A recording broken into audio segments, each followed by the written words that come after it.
Baik, sebelumnya Om Swastiastu.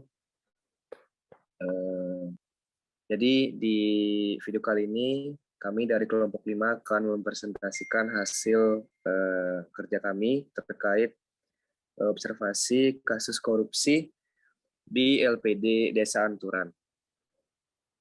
Baik, sebelum kami memulai presentasi pada kesempatan kali ini, izinkan kami untuk memperkenalkan anggota dari kelompok ini.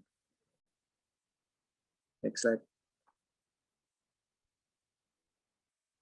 Baik, untuk anggota dari kelompok 5 bisa dilihat di screen. Yang pertama yaitu saya sendiri, Gede Rokaviana, dengan NIM 211741032 dari Prodi S1 Manajemen.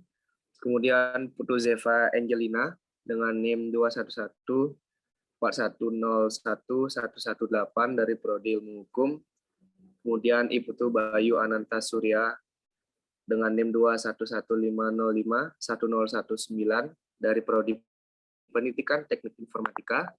Kemudian ada Lohdinda Resta Suteja dengan NIM 21170411021 dari Prodi S1 Manajemen. Dan yang terakhir yaitu Gede Agus Slamet Wijaya dengan NIM 21170511161 dari Prodi S1 Akuntansi. Baik, demikian perkenalan dari anggota kelompok 5. Baik, adapun rincian materi yang akan kami bahas pada presentasi kali ini, yang pertama yaitu korupsi menurut agama Hindu, kemudian yang kedua kasus korupsi LPD Desa Anturan, kemudian yang ketiga faktor penyebab korupsi menurut agama ataupun pandangan agama Hindu, dan yang terakhir yaitu dampak korupsi menurut pandangan agama Hindu. Adapun materi yang pertama yaitu terkait korupsi menurut agama Hindu. Untuk materi pertama akan dijelaskan oleh saya sendiri. Agama Hindu memandang korupsi sebagai suatu perilaku yang bertentangan dengan dharma atau hukum reta. Dharma dijadikan sebagai pedoman dalam menjalani kehidupan dan hukum reta yang tidak bisa dilawan atau ditawar-tawar oleh siapapun. Adapun dalam konsep Trikaya Parisuddha, korupsi dinyatakan sebagai tindakan yang tidak benar karena melanggar manacika atau berpikir yang benar, kemudian juga melanggar wacika atau berkata yang benar, dan kaika atau berbuat yang benar. Hal tersebut saling berhubungan di mana seharusnya pikiran, perkataan, dan perbuatan yang dilakukan harus baik dan benar sesuai dengan konsep Trikaya Parisuddha itu sendiri. Hal tersebut sangat bertentangan dengan korupsi, yaitu mengabaikan Trikaya Parisuddha untuk melakukan sesuatu yang melawan hukum. Korupsi juga merupakan bagian dari pancema, yaitu 5 tindakan yang dapat menjauhkan manusia dari jalan dharma. Sehingga manusia akan terjerumus ke dalam kegelapan ataupun ke hal-hal yang negatif.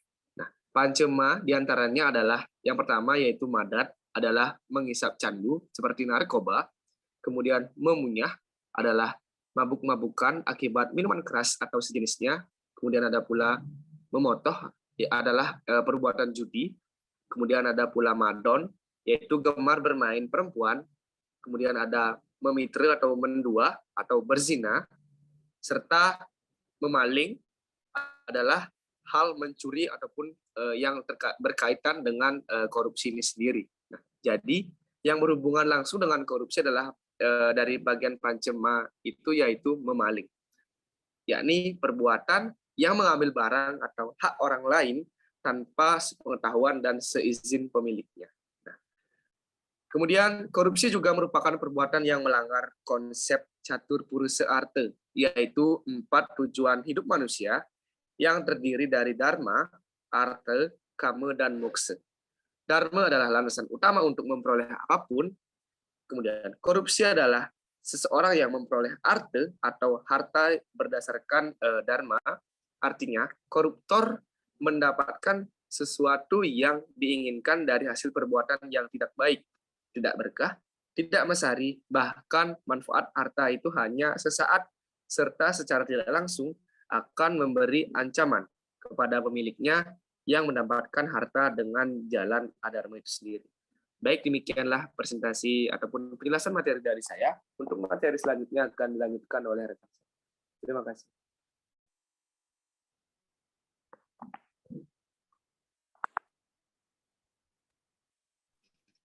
Baik, terima kasih Ari. Di sini saya akan melanjutkan materinya, yaitu kasus korupsi LPD Desa Anturan. Sebelum terdeteksi atau terindikasi korupsi pada tanggal 8 Januari 2021, Ketua LPD Anturan Komang Artawirawan menyebut permasalahan di LPD Anturan bermula pada awal pandemi COVID-19. Nah, permasalahan ini itu terjadi adalah kolaps. Ketika ekonomi itu lancar, Arta menyebut LPD mudah saja memberikan kredit senilai 1, miliar rupiah kepada pengusaha. Permasalahan ini dimulai ketika pandemi mulai muncul, di mana dahulu kredit bisa dilunasi dalam waktu singkat. Namun ketika pandemi untuk menyalurkan kredit senilai 150 juta saja sudah membuat pengurus LPS ketar-ketir. Berdasarkan catatan di LPD Anturan, saat ini kredit yang lancar hanya berjumlah 754 juta rupiah. Kredit yang berstatus diragukan mencapai 1,94 miliar. Kurang lancar senilai 150,53 miliar rupiah dan kredit macet sebanyak 43,7 miliar. Sedangkan deposito yang tercatat di LPD sekitar 155 miliar dan tabungan senilai 49,8 miliar.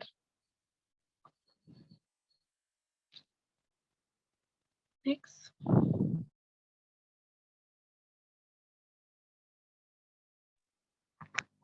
Kedua, yaitu terindikasi korupsi. Pada tanggal 22 November 2021, Kejaksaan Negeri Kejari Buleleng menetapkan Ketua Lembaga Perkreditan Desa LPD, Desa Adat Aturan, Kecamatan Kabupaten Buleleng, Bali, berinisial NAW menjadi tersangka kasus korupsi dana LPD senilai 137 miliar rupiah. Hal itu berdasarkan surat penetapan tersangka nomor B-713 garing N.1 N.11 garing FD.2 garing 11 garing 2021 tanggal 22 November 2021. Dari penyidikan terdapat kejanggalan pada tahun 2019 yaitu mengenai usaha simpan pinjam dan ada juga usaha tanah kafling. Pada tahun 2019, LPD Desa Adat Anturan memiliki aktiva berupa tanah kafling senilai 28.301.572.500 miliar rupiah. Namun pada aktiva lain berupa tanah kafling dimasukkan dana punia atau tanda kutip sukarela senilai 500 juta. Dari jumlah kredit yang disalurkan pada tahun 2019 sebesar 244.558.694 miliar rupiah, terdapat tunggakan bunga yang belum dibayar oleh nasabah sebesar 293.521.600 miliar rupiah. Tunggakan itu lalu dijadikan kredit. Saat itu tidak ada perjanjian kredit di antara nasabah dengan pihak lembaga perkreditan desa atau LPD Desa Anturan dan juga kredit yang tidak ada dokumen kreditnya atau tanda kutip kredit fiktif sebesar 150.433.420.956 miliar rupiah. Selanjutnya, hasil penjualan tanah kafling tersebut ada yang dipergunakan untuk melakukan persembayangan tirta-yatra dan diantaranya ke Kalimantan sebesar 500 juta, ke Lombok sekitar 75 juta rupiah, ke Gunung Salak sekitar 150 juta rupiah, dan di Bali dipakai sekitar 50 juta rupiah. Acara itu diikuti oleh semua karyawan dan perangkat desa adat beserta keluarga. Tersangka NAW saat ini disangkakan melanggar ketentuan pasal 2, pasal 3, pasal 8, dan pasal 9 UU nomor 31 tahun 1999 Jokno UU nomor 20 tahun 2001 tentang pemberantasan tindak korupsi. Barang bukti yaitu berupa dokumen kredit LPD, mobil, 12 sertifikat tanah, dan laporan keuangan tahunan. Baik, selanjutnya materi akan dilanjutkan oleh teman saya. Baik, selanjutnya saya akan menjelaskan materi mengenai hasil akhir kasus korupsi. Nah, hasil audit investigasi dari Inspektorat Kabupaten Buleleng yang telah diterima Kejaksaan Negeri atau Kejari Buleleng adalah kasus terungkap dengan jumlah kerugian yang diduga mencapai 151 miliar. Kejari Buleleng telah menetapkan Ketua LPD Anturan, Nyoman Artawirawan sebagai tersangka perkara dugaan korupsi. Akibat dugaan korupsi ini, LPD Anturan pun kolaps sejak 2 tahun lalu. Sejumlah barang bukti yang diamankan berupa dokumen pengelolaan keuangan dan kepemilikan aset LPD Anturan juga sudah diamankan jaksa penyidik. Beberapa dokumen lainnya berupa biliar giro, sejumlah rekening bank hingga 12 sertifikat tanah kafling, dan beberapa dokumen lainnya. Kendati sudah ditetapkan sebagai tersangka, namun belum dilakukan penahanan terhadap Arta Wirawan selaku Ketua LPD Anturan. Update terbaru dari kasus ini yaitu pada tanggal 22 Juni tahun 2022, dugaan kasus korupsi pengelolaan dana LPD Adat Anturan terus bergulir. Tim penyidik Kejaksaan Negeri yaitu Kejari, Buleleng, berencana memeriksa Nyoman Arte Wirawan selaku Ketua LPD Anturan, yang telah ditetapkan sebagai tersangka beberapa waktu lalu. Tersangka akan diperiksa pada Rabu 22 Juni tahun 2022. Penyidik Kejari Buleleng sudah melayangkan surat pemanggilan terhadap tersangka Arta Wirawan untuk mendatangi penyidik Kejari Buleleng untuk dimintai keterangan lebih lanjut terkait dugaan kasus korupsi keuangan LPD Anturan. Tersangka diminta agar kooperatif dalam menyikapi pemanggilan Kejari Buleleng, dan setelah pemeriksaan yang memutuskan untuk menahan atau tidaknya adalah wewenang dari penyidik pidana khusus yaitu PIDDUS. Baik, saya kembalikan ke moderator. Baik, terima kasih atas penjelasan materinya. Untuk materi selanjutnya akan dilanjutkan oleh rekan saya. Saya persilakan. Baik, terima kasih. Di sini saya akan menjelaskan mengenai faktor penyebab korupsi menurut pandangan agama Hindu. Nah, menurut pandangan agama Hindu, salah satu penyebab korupsi adalah mencari arti tanpa menerapkan dharma. Arti dan dharma adalah bagian dari catur purusa arti. Kita sebagai manusia yang beragama seharusnya mencari arti atau kekayaan dengan kebaikan dan tidak dengan cara korupsi atau adharma agar arti tersebut berkah. Faktor lainnya yang menjadi penyebab korupsi adalah orang yang melakukan tindakan korupsi tidak mampu mengendalikan sadripu yang ada di dalam dirinya. Sadripu adalah 6 musuh yang ada di dalam diri manusia, yaitu kama adalah nafsu atau keinginan, lobe atau tamak adalah sifat rakus, krode adalah sifat marah, moho adalah kebingungan, made adalah mabuk, baik karena harta, keinginan atau minuman, mastarya adalah sifat dengki atau iri hati. Pada dasarnya, keenam musuh yang ada di dalam diri manusia yang menjadi kunci utamanya adalah kama, yaitu nafsu atau keinginan. Baik, sekian materi yang bisa saya paparkan. Selanjutnya akan dilanjutkan oleh rekan saya.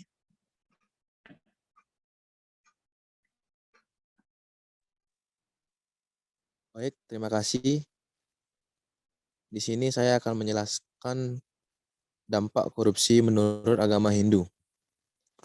Dampak akibat korupsi sangat luas dan mencakup banyak aspek seperti kehidupan sosial masyarakat, ekonomi, politik, demokrasi, maupun stabilitas pemerintahan dan sebagainya.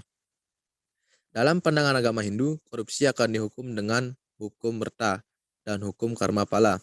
Namun untuk hukum karma pala hasilnya belum tentu akan dirasakan langsung, tapi bisa dirasakan di kehidupan yang akan datang juga. Satu hal yang pasti, perbuatan yang dilakukan pasti akan dirasakan oleh yang menanam karma tersebut. Hukum karma dapat dijadikan sebagai rem yang berfungsi secara otomatis, di mana perbuatan jahat bisa dikurangi dan perbuatan baik bisa ditingkatkan. Korupsi adalah perbuatan tercela yang tidak baik dan pastinya akan sulit untuk mencapai tujuan akhir manusia menurut agama Hindu, yaitu moksa. Dengan jalannya dharma yang tidak bisa tercapai oleh para koruptor, moksa adalah penyatuan kembali dengan Brahman, Sang Pencipta, yang tidak akan terjadi jika melakukan perbuatan korupsi.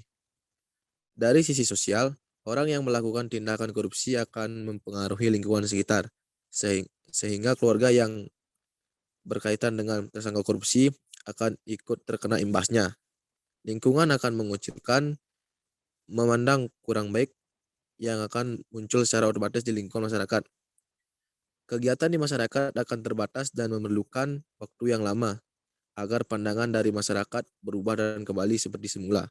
Hal tersebut adalah hukum karma langsung Tidak hanya dirinya saja yang merasakan, namun keluarganya juga akan merasakan akibatnya. Sanksi yang diterima adalah 3, yaitu sanksi negara atau hukum, sanksi masyarakat atau sanksi sosial, serta sanksi dari Tuhan.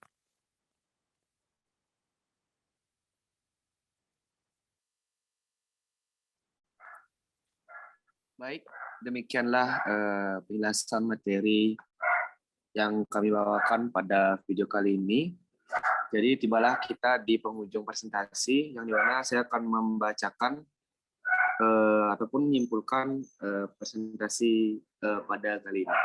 Jadi berdasarkan materi yang telah kami sampaikan, dapat kami simpulkan bahwa agama Hindu memandang korupsi sebagai suatu perilaku ataupun sifat manusia yang bertentangan dengan dharma ataupun hukum berta.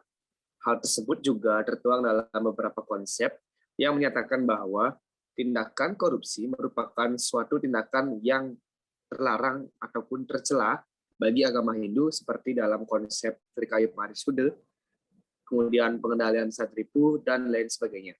Nah, berkaitan dengan kasus korupsi di LPD Desa Anturan, hal ini tentu saja sesuatu yang sangat tidak baik, mengingat dalam ajaran agama Hindu, hal ini sangat tak terpuji dan tercela. Dan juga, kelak pelaku akan mendapatkan balasan yang setimpal atas perbuatannya ataupun hukum karma. Nah, untuk mengatasi hal ini, dalam ajaran agama Hindu dapat dilakukan dengan meningkatkan serada dan bakti kita kepada ide Sang Hyang Widi Wasa, kemudian juga dapat mengamalkan konsep agama dengan baik seperti Trikaya Parisuddha, dan mengendalikan satripu sesuai dengan ajaran agama Hindu, serta masih banyak cara menurut agama Hindu yang dapat kita lakukan untuk mengantisipasi tindak korupsi ini. Next slide. Baik, berikut adalah sedikit foto LPD Desa Anturan yang hingga saat ini masih tutup dikarenakan proses hukum dari Ketua LPD Desa Anturan masih berjalan. Baik, demikian presentasi yang bisa kami sampaikan pada video kali ini. Mohon maaf bila terdapat kesalahan kata maupun perbuatan di dalam menyampaikan materi. Akhir kata kami ucapkan terima kasih dan kami tutup dengan Parama Santi. Om Santi Santi Santi.